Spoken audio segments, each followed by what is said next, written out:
I'm thrilled that we have Melissa Greenberger with us. She has some great experience. And one of the things I love is that she's been on both sides of the equation of funding. So she's been a grantee, which is where most of us are at, but she's also now a grantor. So she has that unique perspective that is really helpful. She can definitely empathize with all of us and how we are trying to raise the money to do more in our communities. And she also has a lot of insider tips that she can share with us. So we are thrilled to have her with us.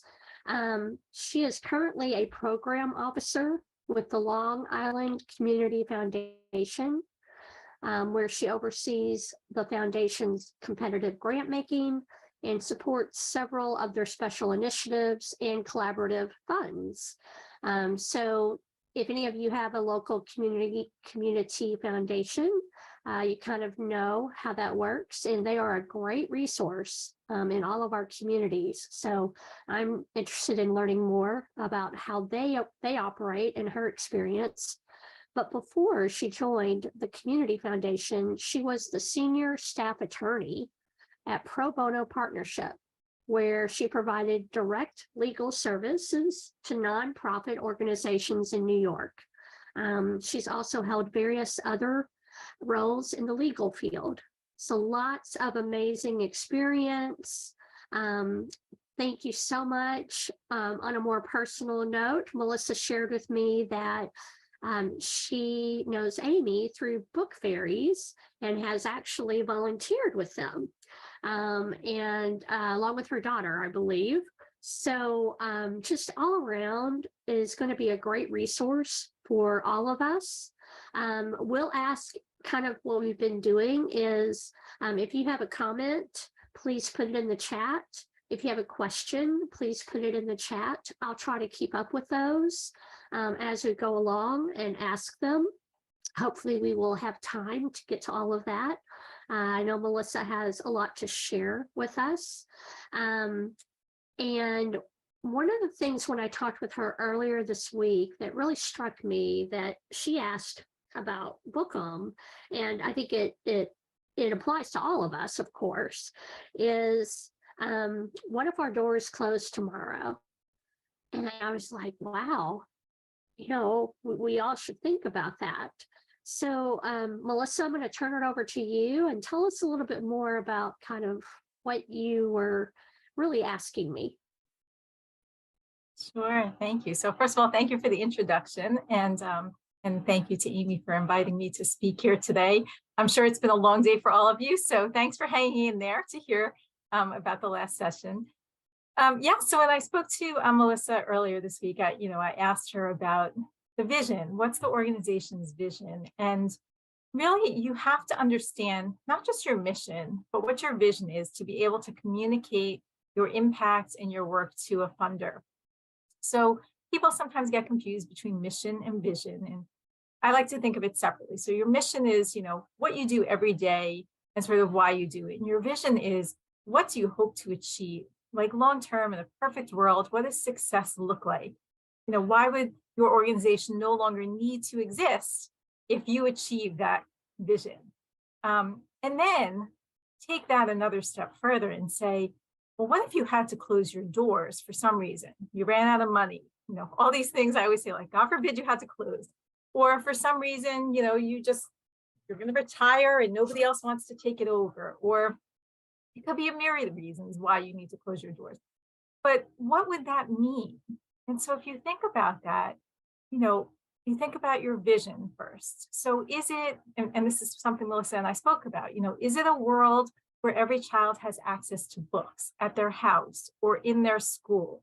Is it a world where they have access to books of their own choosing?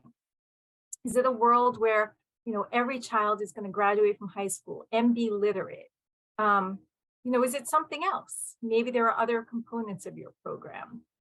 And then if you close your doors, who would be impacted? It's probably not just the individuals that you're serving. It's the community you're serving. Maybe it's the schools that you're serving, the teachers. How about your own staff, your volunteers, your donors? What does it mean for all of them? And who else would be affected? And so when you're thinking about your impact, don't just think about the work that you're doing every single day.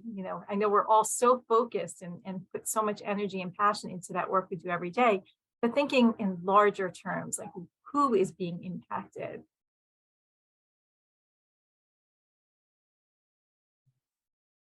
Thank you.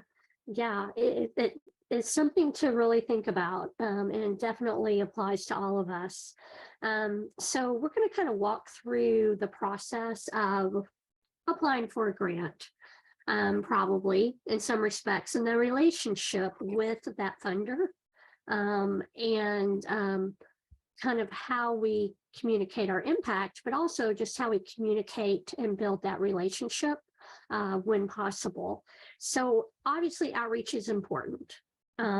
So what is one way that we can find the contact information for funders when it might not be readily available?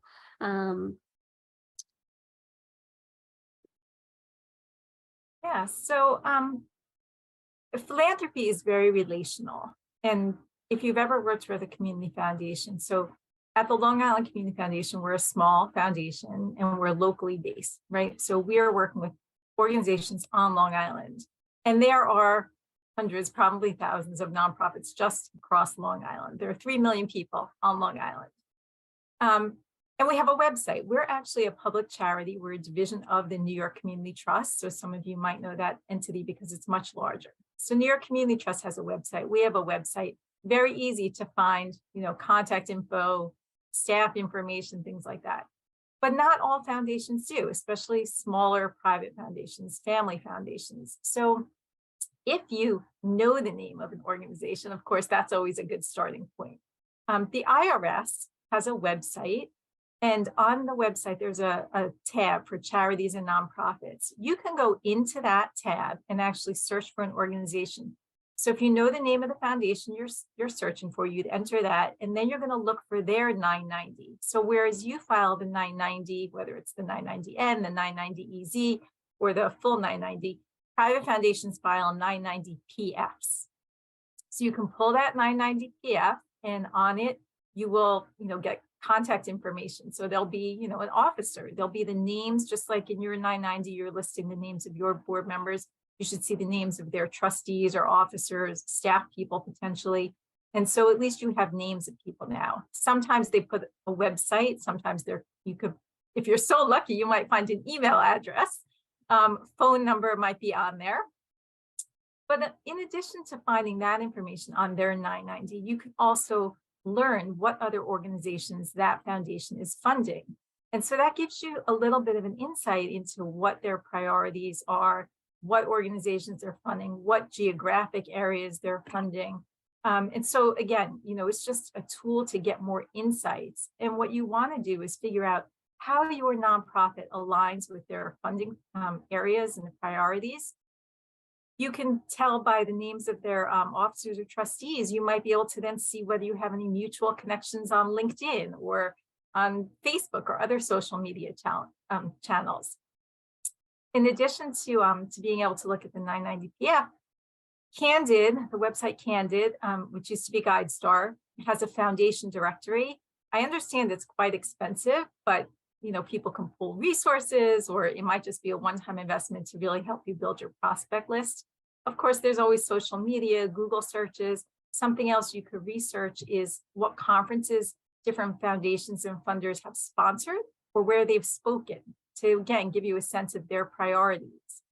So really important to, create your prospect list and then start working on building those relationships. Great, thank you. Yeah, in some respects, it seems like there are endless possibilities, but when you start digging, you do want to make sure that there really is a match. And, hopefully there is a match.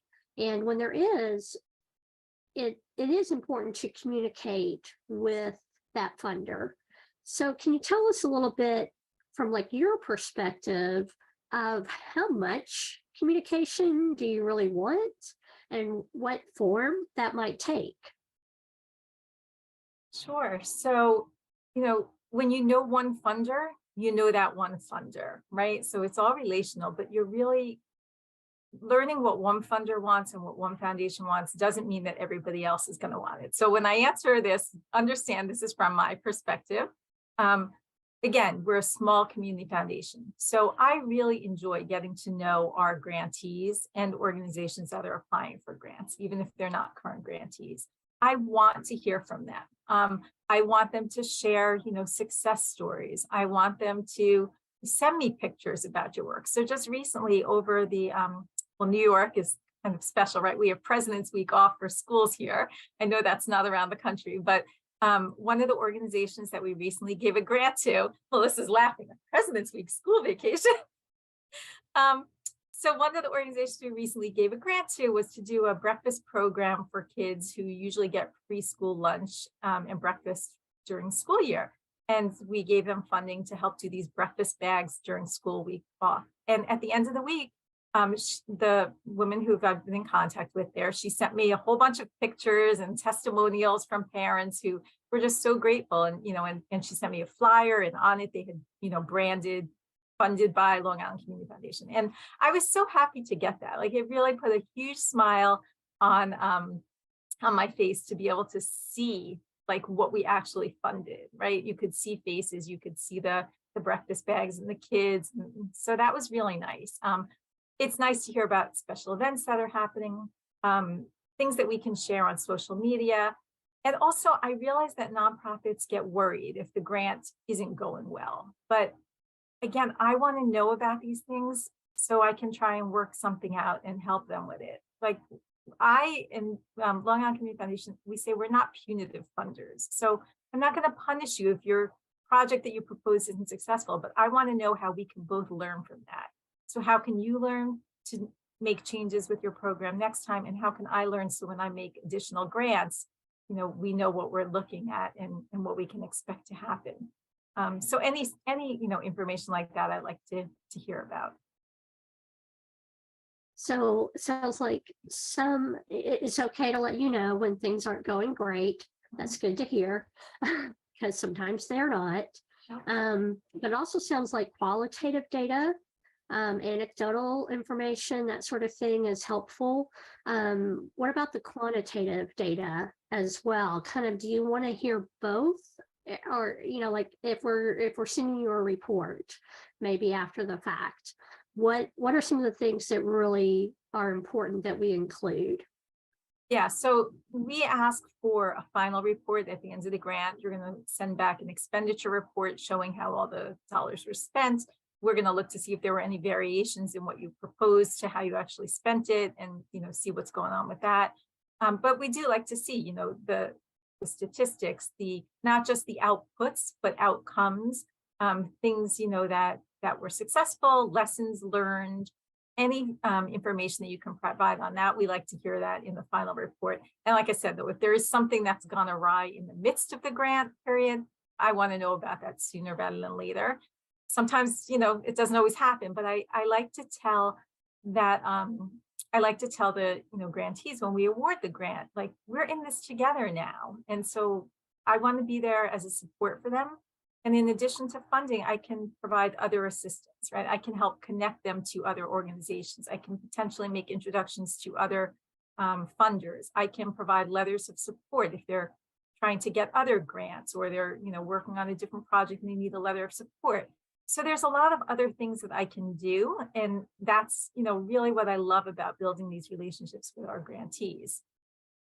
So yes, I'm seeing, just out of the corner of my eye, qualitative, quantitative, I like the data. I like knowing what's happening. So yes, whatever you want to share with me is really helpful. And like I said, our final report has specific instructions about what we want to see. But we look at everything. So. Okay, thank you.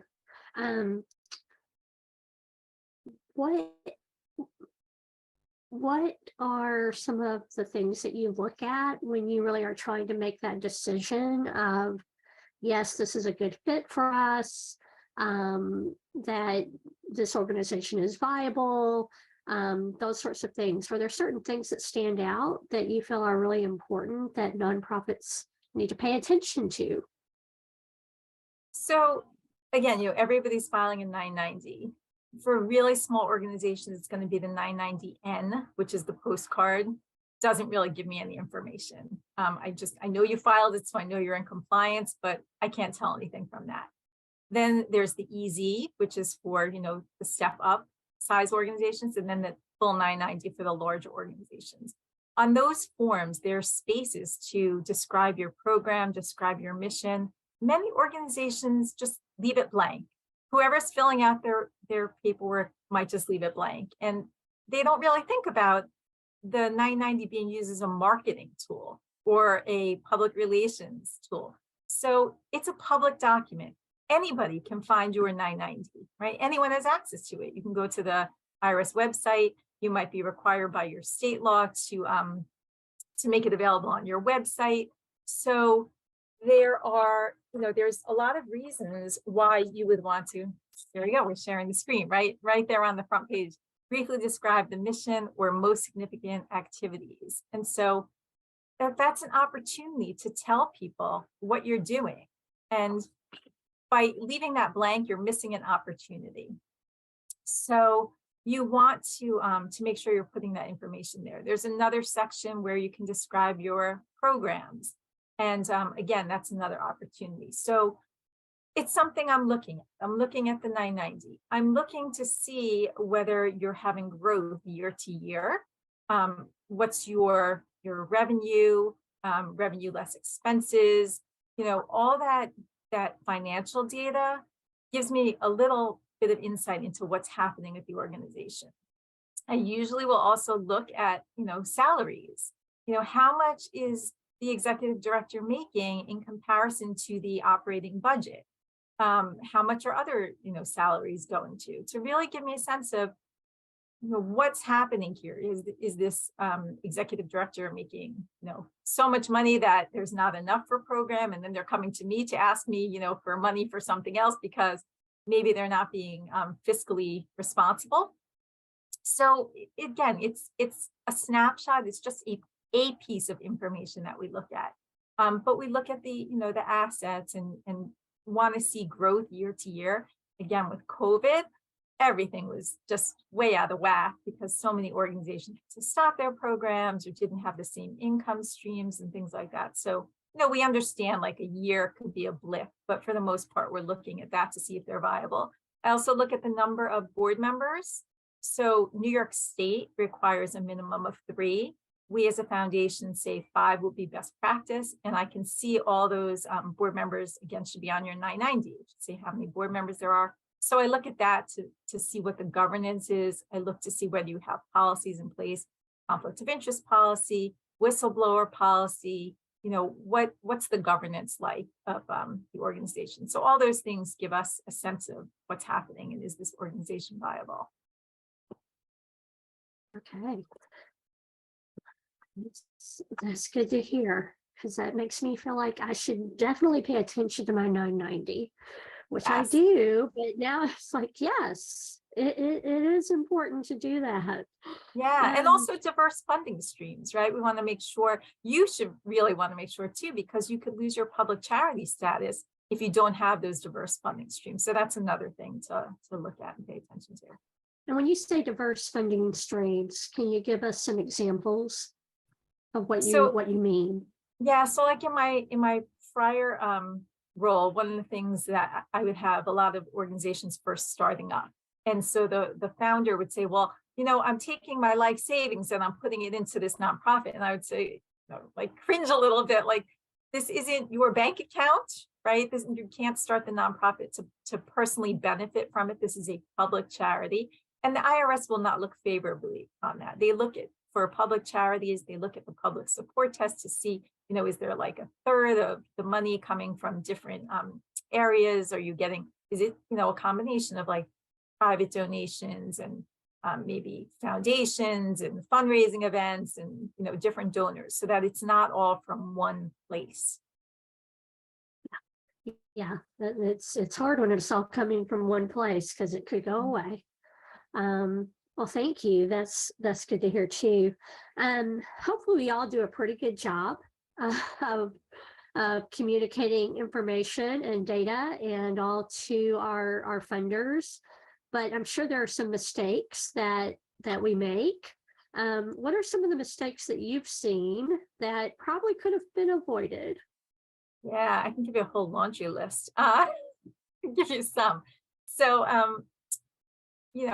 I say I'm fortunate. At a small community foundation, I have the time to really look at every application that comes in. So, just for example, we have 2 program officers at the Long Island Community Foundation. In our last grant cycle, at the end of last year, we had 70 applications. That's 70, right? So, and that was the most we had ever seen. And to us, that was a lot. And we got to split it 35 for each of us to review, right? And to me, it was like, oh my gosh, this is so many to review because it was a big grant cycle. But there are foundations that get thousands of applications.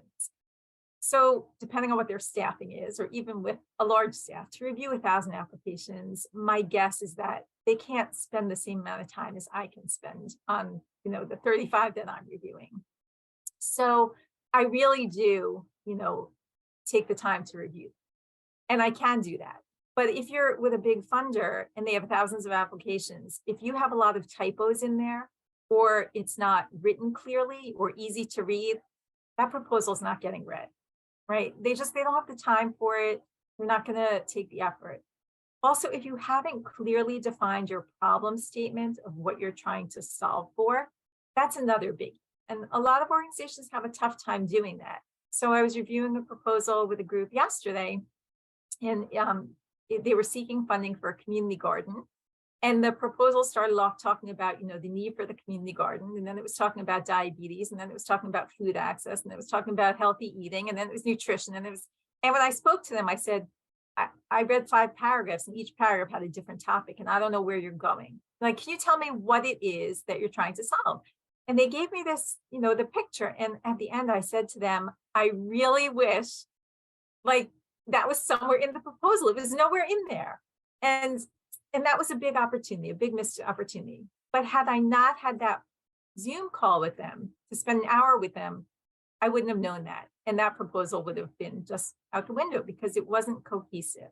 So again, make sure that you read the RFP carefully, right? Make sure that you understand what the funder is interested in funding, where are their priorities. How do you align with their priorities? So sometimes organizations will submit a proposal that has nothing to do with the RFP. And you look at it and you're like, why did they do this?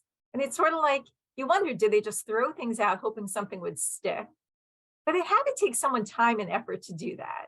So did they not understand the RFP? I mean, we accept proposals 3 times a year on our website. If you know that, call the funder ahead of time. Here's another example of that communication. I'd like to hear from you before you submit a proposal. I can't preview your proposal. I can't tell you what to apply for. But if you say to me, this is the work we're doing, do you think it aligns with the foundation's priorities? I can tell you that.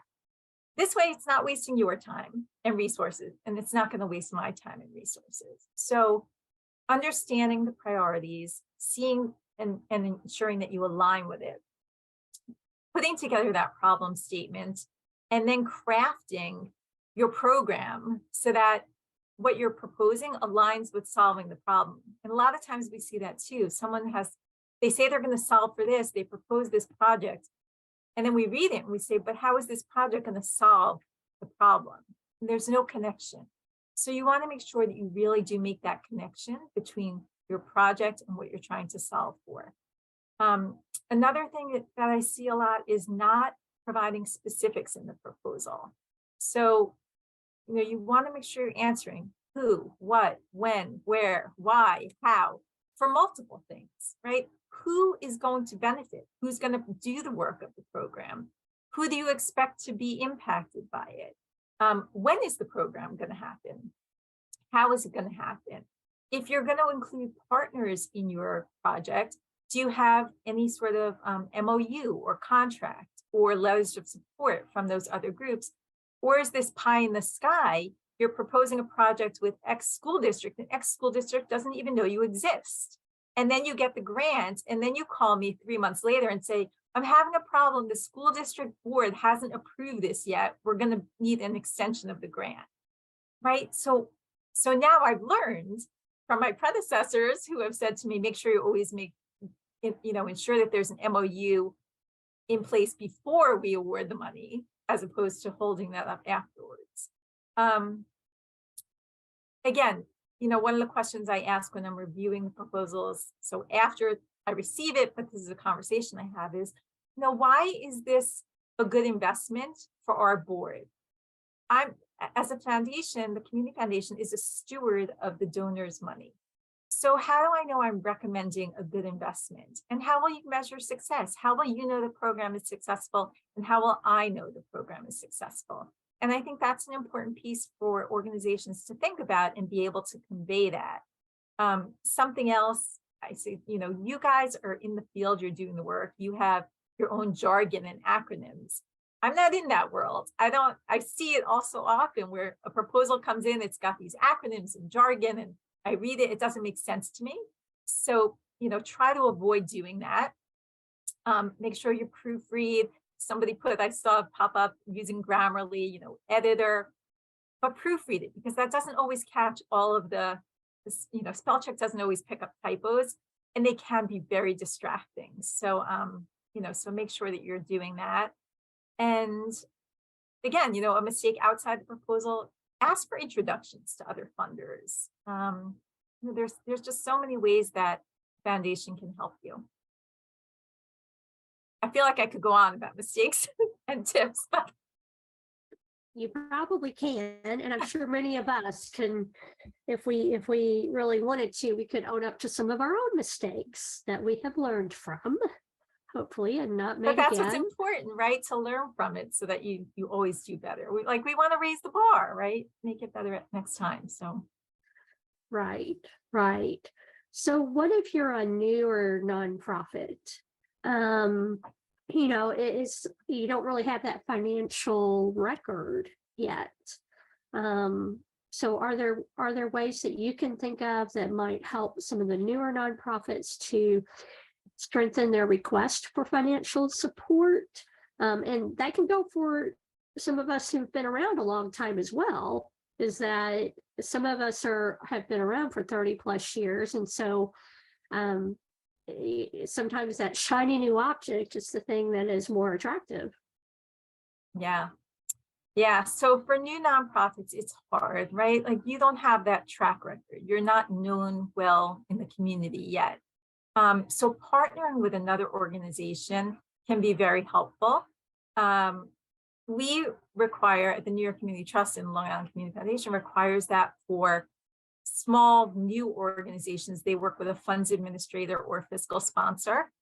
This way we get a sense of security from that risk of taking on somebody so new. So we want to make sure that the organization has systems in place to manage the grant funds. Do they have capacity to write the final reports, to keep track of the expenditures, because we want that expenditure report at the end. So maybe you can use a fiscal sponsor or a funds administrator to help you learn and build your systems and oversee that grant to help you get up and going. Collaborating with similar nonprofits that might have different similar missions, but different areas, different impacts, right? Maybe they're working in the community next door, or maybe they're doing literacy programs and you're doing book distribution, or the other way around, or somebody is doing some research about kids' reading levels. So there are ways where you're in the same space but not doing the same exact thing, and so you might want to collaborate on a proposal.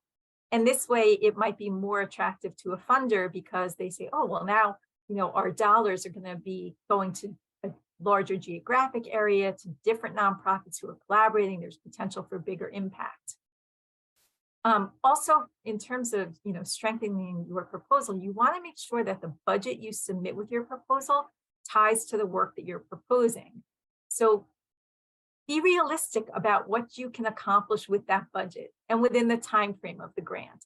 sometimes, so this goes also to my previous work when I would work with nonprofits who were first starting, and they would tell me they're going to do, A to Z in year one. And I would say to them, it's you, right? It's you and your 3 board members.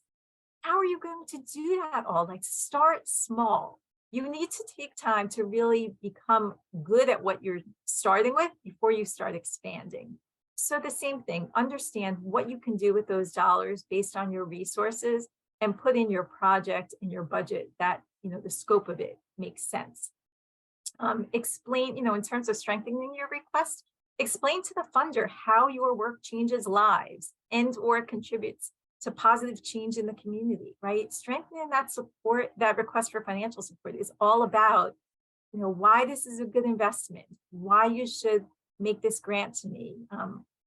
Make your proposal stand out. Like I said, I was reviewing 35. To me, it was a lot, but I can tell you after you read, 10 or so, it's sort of like things start blending together. And so you really want to make sure your proposal is well written and that it stands out to the funder, so that they're drawn in and want to learn more, and then continue the conversation and build that relationship. Yeah, that's great. You mentioned collaboration, which I think is something we all want to do, and we know that funders like to see that. So is there an issue with a specific organization, let's say Bookham, were to submit an application? Obviously, we would not be eligible with the Long Island Community Foundation, but, and we had several partners, but we would be kind of the fiscal sponsor of the funding and the reporting to make sure that every entity got their portion of the funding and was reporting accurately. Have you seen instances of that has worked, or instances that have not? So you're talking about like a Long Island organization would be the applicant. Yeah. And for a whole bunch. Yeah. So we have seen that. And then, what's really nice is when you have the applicant who's going to manage everything, and then they have partners, they're putting a piece of the grant funds to each organization. So everybody is sharing in the grant funds. It's not just like the one is taking it and they're saying, oh, we're working with all these groups, so we're not recognizing. We want to see that, sort of like level playing field for every organization. But we have seen collaborative proposals, and it's nice to see those when groups are working together. I have said for years, when I was at Pro Bono Partnership and others, collaboration in the nonprofit sector is key, because nonprofits are always doing more with less. And so you have to collaborate. Like, everybody's chasing the same dollars. Everybody's looking for the same donors. It's really hard to raise money. It's hard to be doing the work that you guys are doing every single day. I know that, I know it because I was a grantee. I've worked for nonprofits for probably, the last 12 years before I joined the foundation. Fundraising's hard, and it's necessary, otherwise you can't do the work that you're doing. So I appreciate that. Yeah, thank you. Going back to data a little bit more, because I think we all struggle a little bit with what's meaningful data. And I think it varies depending on the funder to some degree, and the relationship with that funder, of the qualitative data, the quantitative data, trying to focus on outcomes versus outputs. But a lot of us are kind of that middleman where, I can't take credit for an increase in test scores just because I gave books to a classroom. And that's great that I did, and it does support it and it helps, but I would bargain to say that teacher in that classroom has a little bit more credit or discredit for kind of how those kids are learning to read and how they're doing on a test. So what are some of the things that we can share that are meaningful, and that really feel like they're valid? Do you have any thoughts on that? Yeah, so I think in terms of conveying impact, language is very, very important. right? You're all doing this work because you're passionate about it. People don't get into nonprofits for the money, right? That's like a given. People get into nonprofit work because they're passionate about something. It's the cause. So you want to use your language to convey that passion to your funder, and you need to connect that passion using that language with the data, with the statistics. So as a local community foundation, if you're applying to funds, to your local community foundation, you want to make sure that you're using local data. If you're applying to a national funder, use national data. Giving me a whole, page, and we have a 5-page, narrative with our application. If you give me a full page about national statistics, that's nice, but that doesn't tell me what's happening here on Long Island and why it's important for me to fund your project on Long Island. So yes, statistics are helpful. Yes, data is important. Make sure that it connects and resonates with the funder. So that goes back to, what I said a couple of times. You need to know your funder. You need to know what their priorities are, what geographic areas they're in, what's important to them. Focus on those outcomes, not necessarily the outputs. And that's hard. It's great to say we gave out X number of books. What happens with those books?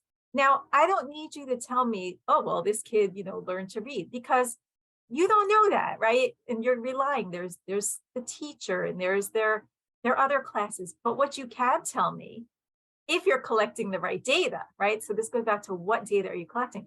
Maybe you've surveyed that school, that classroom, you've asked the teacher, please ask the parents to fill out this short questionnaire before they participate in our program. How many books are currently in your home? How often do you read to your child? How often does your child read independently?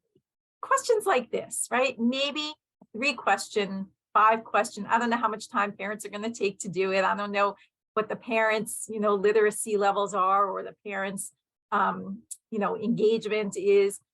But if you're able to collect some data, you can then say, we gave out X number of books. That's your output. And what's your outcome? Well, the outcome is that these children now had, double the number of books in their house, or these children now had books that they were able to choose, as opposed to the teacher saying, this is the book that the class is reading this week. Like, who wants to do that required reading? I know I used to struggle with my kids. Oh, I have to read whatever the teacher says, right? Especially for summer reading. Years and years ago, our school switched from the summer reading required, what you had to do. And they used to give kids then a choice. Here were like 10 titles you could choose from, and the child was able to pick their own book.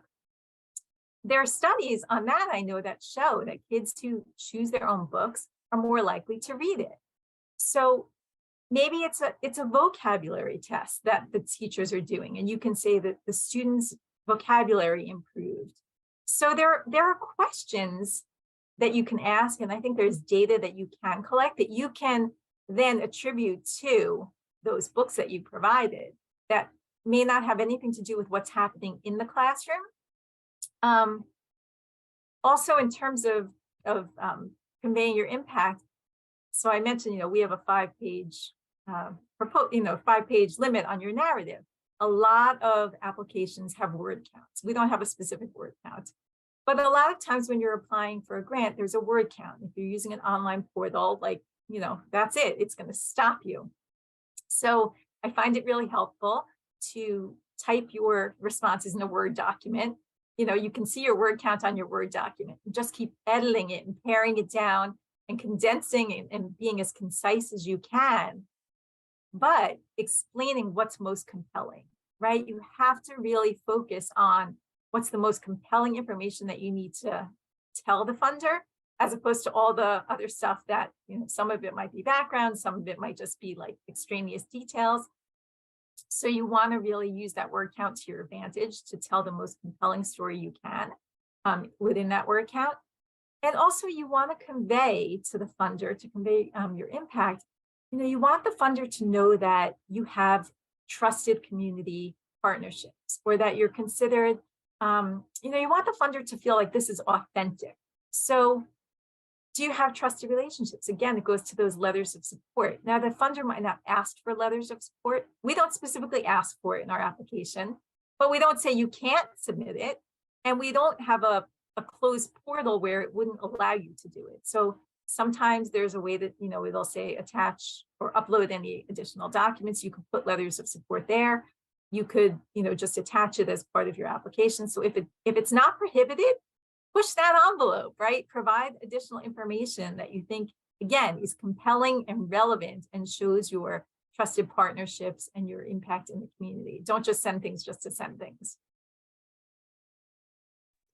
Yeah, so it sounds like one of the things that is okay is to take some of that national research that, isn't my national longitudinal 20-year study that does not exist, but it exists in other formats and other places that I can extrapolate the information, the data, that it does really tell our story to some degree, that it is okay to do that, but I do need to bring it down to the local perspective of here's what this means for our community. And that probably is going to be important when it is a local project. Is that fair to say?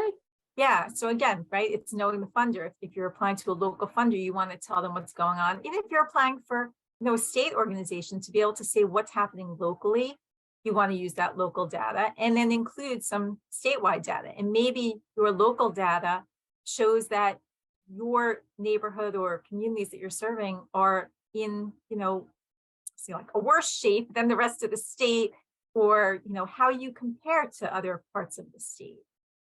So that would be important as well.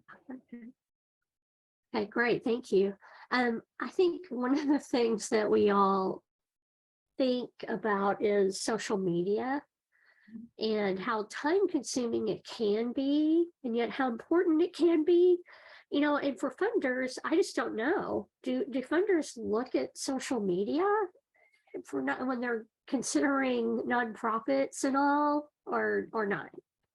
So again, I can only speak for myself. I don't typically look at the social media. I look more for the websites. And the reason I'm looking at the website, I want to see the whole, the breadth of the programs. I want to see who's on staff, how large is the staff, how large is the board.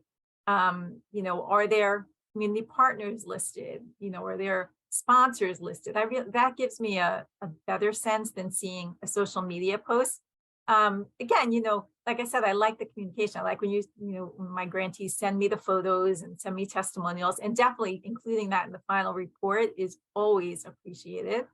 But I don't necessarily go to social media when I'm deciding on whether I want to, recommend this to my board as an investment or for funding or anything like that. So of course, you don't want to be on the front page of, like, here we have Newsday, that's our local paper. You don't want to be splashed on the front page of Newsday or on a social media post where, like, it's, the Attorney General's office is investigating, or the state just pulled all the contracts for this agency or something like that. Like, so if I see that, that's going to be something different too. So avoid the front page. It's very rare that there's something good about a nonprofit that's buried later on in the paper.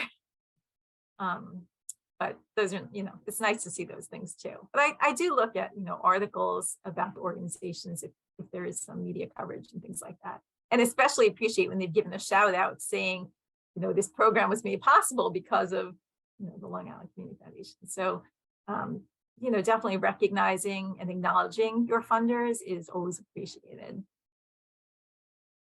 Yeah, and along those lines, what are some of those recognition mechanisms that at least from your perspective are meaningful? I know it varies depending on the funder.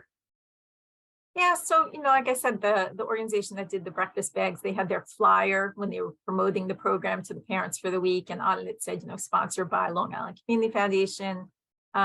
We do a lot of environmental grants, and so sometimes they'll put signage up about, let's say it's a native plant garden, so they'll put a sign up, this garden has been funded in part or in full or whoever by Long Island Community Foundation. This way, the public we're getting our word out there, our name out there to the public, and there, some recognition. And then it's good because, you might have someone from an organization who's connected to a nonprofit. They see that, they're like, ooh, I wonder what else they fund. And so it might bring new grantees to us, but it's also good because people who are interested in donating or, leaving charitable gifts in their wills or planning or creating donor advised funds can also, it gives us recognition. And so, they might come to us for that as well. So we're at the intersection of connecting, people who care and want to make donations with the nonprofits who need it. And it's a great place to be at, to be able to make those connections and help both sides. Yeah, I'm gonna go a little off script here, Melissa, but Uh-oh. I'm sure you can handle it. So that tell us a little bit more. Not everybody, I didn't think about this, but everybody may not be really familiar with how a community foundation is organized. I know in Nashville, we have one that is the Middle Tennessee Community Foundation. They have donor advised funds, they have grant giving, they have scholarships, they have lots of different programs that they do. I don't know that every community has one. Hopefully you do, because they seem to be a really good resource. But can you tell us a little bit more about how you're organized, and are there, yes, obviously the grant making piece is something we can take advantage of. Are there other aspects possibly? Yeah, so we do we do grant making in 3 different ways. I say like 3 different pots. So there's competitive grant making, which is how most of the money goes out. We have 3 grant cycles for that, and that's where you're responding to, you're submitting your proposal in a specific category, and that's reviewed. That's the whole process I've been mostly talking about. Then we have collaborative funds, which is where different donors come together, they pool their resources, and they're basically single issue areas. So for example, we have the Long Island Sound Stewardship Fund, which has a bunch of funders come together. We make larger grants to organizations working to improve the health and water quality of Long Island Sound, and that's New York and Connecticut. So although we're Long Island Community Foundation, it's the Long Island Sound, which impacts, New York and Connecticut. And then we have donor advised funds. So we host those where anybody can open a donor advised fund. So before I came to the foundation, I thought, oh my God, donor advised funds, you must have to have so much money to have a donor advised fund. Like, who are these, uber wealthy people? And then I learned you just need $5,000 to open a donor advised fund. And how awesome is that? Like, anyone can be a philanthropist, right? So 5,000 is the minimum that has to remain in the donor advised fund. So you open your donor advised fund with $5,000.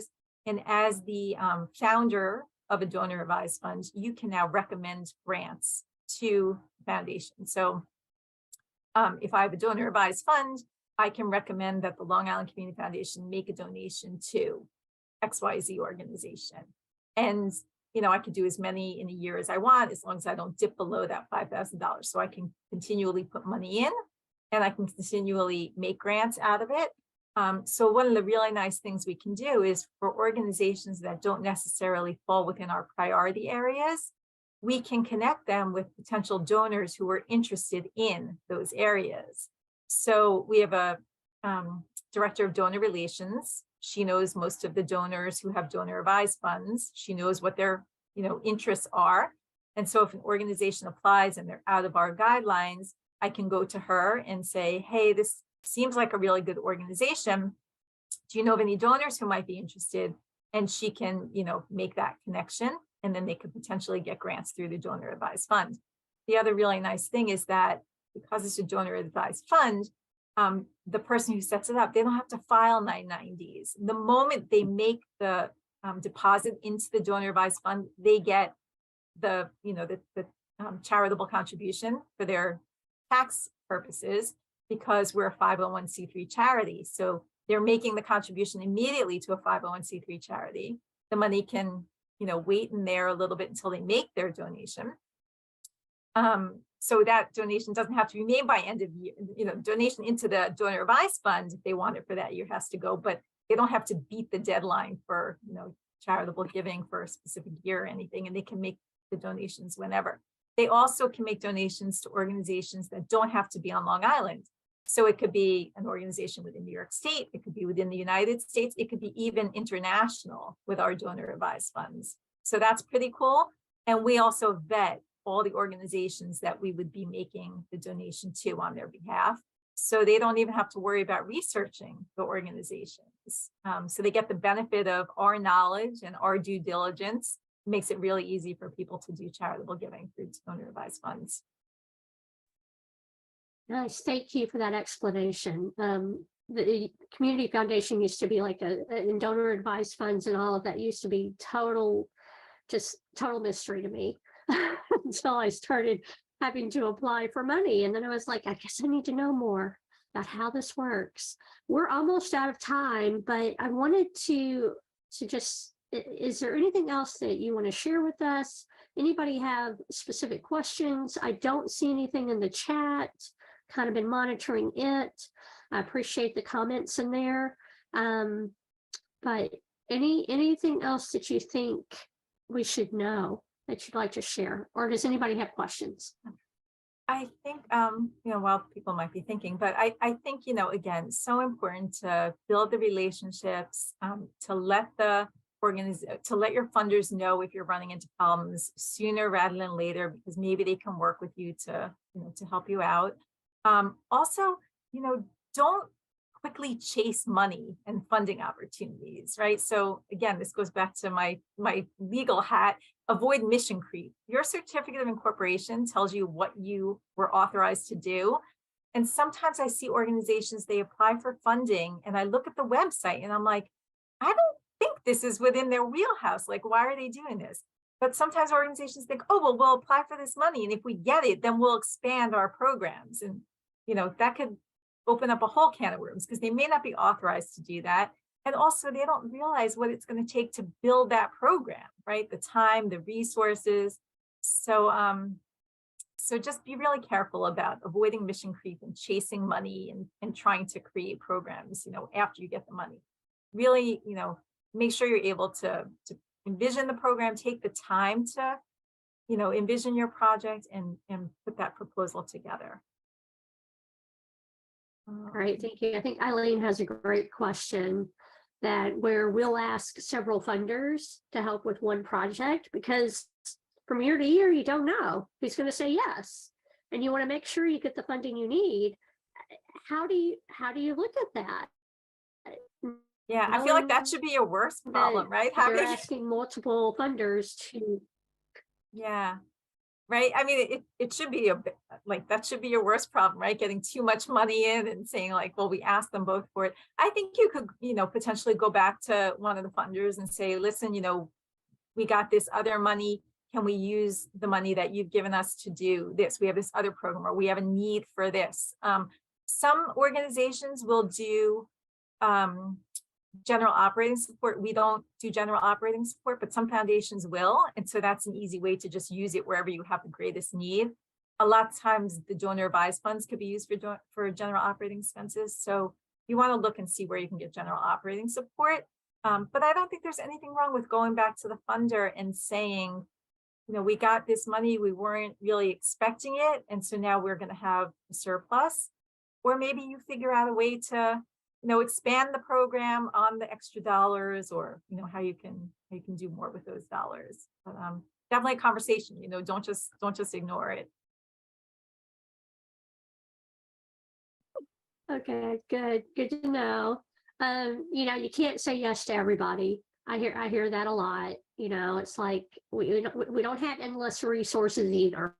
We think funders do. It's like, you'll have plenty of money, you just need to give it to us. Right. But sometimes we get rejected and we don't know why. I mean, it's like, well, okay, what did I do that maybe didn't work? Is it okay to come back and ask? Or, I mean, do you have time to talk to 30 different groups about why they got money or didn't get money? So again, being the small foundation, for the most part, I do have time. I don't think everybody does. I know for sure in the year and a half I've been there, not everybody has come back and said, hey, why didn't I get money? Some have. And the people that reach out, I do have conversations with, and I try to explain, what it is, what happened. We have lots of different reasons. It could be out of guidelines. It could be that there were other projects that, just for whatever reason we see merited higher priority. We do have limited resources, and it's really can be challenging figuring out, where to get the dollars. Sometimes it's spreading it out over geographic areas, like I said, Long Island has 3 million people. We're really stretched, you know, far in terms of, you know, east to west. And so there's lots of reasons why you might not get funded, but I think that it's a good idea to reach out and ask. And some foundations, again, the ones that get thousands of applications don't have time to give you that feedback. So if you're lucky enough to be able to get the feedback, take it, ask for it and take it. Yeah, yeah. I always want to know, how can I improve? You know, was it just the fact that mine just wasn't as good a fit, or that I did something wrong, you know, or just wasn't compelling at all? So another question, two more questions real quickly. We were earlier talking about endowments, and how, you know, some nonprofits do have endowments, some do not. It is hard to make those grow. And there was a suggestion that we should ask for 20% of a grant to go toward our endowment. Is that something that you've ever come across? And and if not, how would you feel about it? I haven't seen that. I don't think as a community foundation, it would be something that we would entertain, but you never know. You know, I haven't seen it. So hard for me to answer that one. Kind of feels like maybe maybe a foundation or a funder who does general operating support might be more interested in doing that, or a private donor or corporate. You know, I'm not really sure about that one, but I haven't seen that. Yeah. Okay. No, appreciate that. And then what about new ideas or things that really are creative?